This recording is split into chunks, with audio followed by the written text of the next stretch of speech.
Today, we're going to dig into an economic puzzle that, on the surface, seems to fly in the face of everything we know. It's a story about interest rates, the housing market, and a really unexpected twist that's actually creating some winners in the sector that, by all accounts, should be taking a major hit. So let's just jump right in. The Federal Reserve jacks up interest rates to cool down the economy. The first thing that's supposed to happen is that the housing market should just seize up, right? But here's the thing. If you look a little closer, something else is going on. While one part of the housing world is freezing solid, another is actually starting to heat up. So how is that even possible? Well, that's the mystery we're going to solve together. And that right there, that's the paradox at the heart of all this. The economic signals are totally crossed. What all the textbooks tell us should be happening just isn't. The reality on the ground is painting a completely different picture. I mean, look, the playbook is super clear. Higher rates mean it's more expensive to borrow money. That should mean fewer people buying homes, less new construction, and just a general cool down of the whole housing sector. But what are we actually seeing? A surprising amount of resilience in home renovation, real strength in building supply companies, and a literal boom in home upgrades. It's a total contradiction. Okay, so let's get into it. To really understand this paradox, we have to start with the main tool at the center of it all, monetary policy. You can think of this as the main control panel for the entire economy. So what even is monetary policy? Well, to put it simply, it's how a central bank, like the Fed here in the US, uses its power to either hit the gas or pump the brakes on the economy. When they want to see more growth, they hit the gas, making it cheaper to borrow money.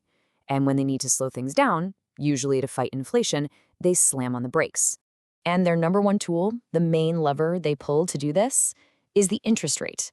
It is the most direct way they have to influence how we all behave with our money.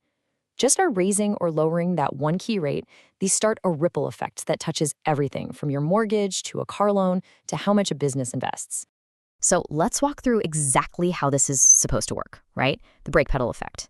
Step 1, the Fed announces they're raising rates. Step 2, almost immediately, getting a loan for big ticket items like a house or a new car gets more expensive. Step 3, faced with those higher payments, people and companies, logically pull back. We borrow less, we spend less. And step 4, that pullback, when everyone does it, slows down the whole economy, which is the entire point. It helps get inflation back under control. So here's the crucial part. When the Fed slams on that brake pedal, the housing market is almost always the first and loudest screech you hear. It is the part of the economy that is most sensitive to interest rates, and the impact is pretty much immediate. And this chart just makes it so clear why. Let's make this real for a second. Take a pretty standard $400,000 home loan. At a 3% interest rate, which so many people got used to, you're paying about $1,700 a month. But at a 7% rate, that same payment shoots up to over $2,600. That's almost $1,000 more every single month for the exact same house. That is a massive, massive shock to any household's budget. And you can just imagine the conversations happening at kitchen tables all across the country. It puts anyone thinking of buying a house in a really tough spot. This quote just captures it perfectly. You're looking at a house you love, but then you see the mortgage rates, and you have to ask, do we really bite the bullet at these rates, or do we just wait? And the result is totally predictable.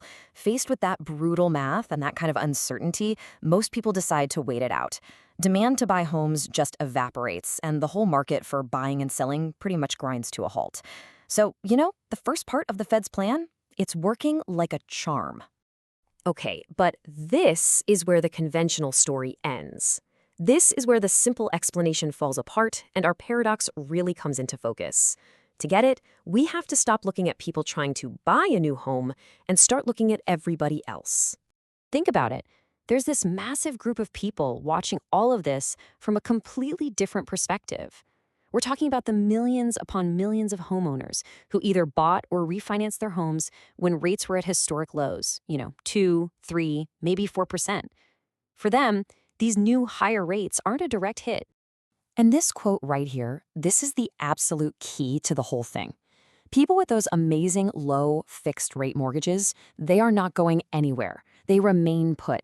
They decide to stay in that home way longer than they might have planned because that house isn't just a place to live anymore. It's an incredible financial asset with an unbeatable deal attached to it.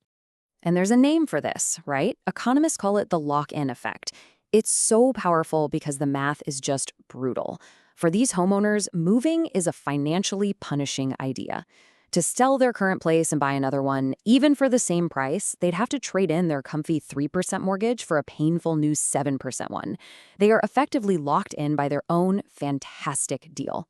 And this leads us to a very simple, very powerful conclusion that honestly explains everything. If you can't move, you improve. If changing houses is off the table, what's the next best thing? Changing the house you're already in. So let's just connect all the dots here. You've got these locked-in homeowners, and many of them have a ton of equity built up in their homes. Moving makes zero financial sense. So what do they do with that money? Instead of a down payment on a new place, they pour it right back into their current one.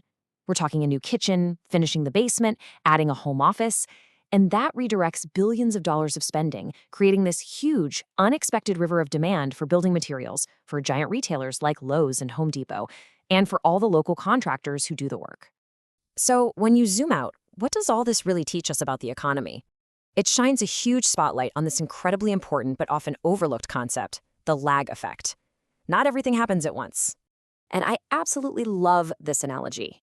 Thinking about economic policy changes is like picturing turning a gigantic container ship. The person at the helm moves the rudder, and the rudder moves instantly. But the ship itself, with all its momentum, takes a long, long time to actually start changing course. That initial move is just the beginning of the story. And we can actually map this out. It's not instant. In the first 6 months or so, the Fed raises rates. Then, maybe 6 to 12 months later, you see that first-order effect. Housing sales cool down. But it takes longer, maybe a year to 18 months, even more, for that second-order effect to kick in. That's when homeowners really internalize that they're locked in and they change their plans. And it's only after that, 18-plus months down the line, that we start to see the data showing a real rise in renovation spending. See how that works? It's a chain reaction, but a slow-motion one. So the big lesson here goes way beyond just houses and interest rates. It's that every major economic action has its obvious primary effect.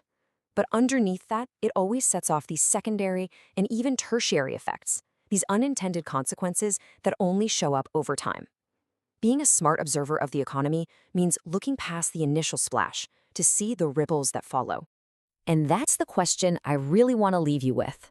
Now that you have this mental model, this idea of the lag effect, you can start looking for it everywhere.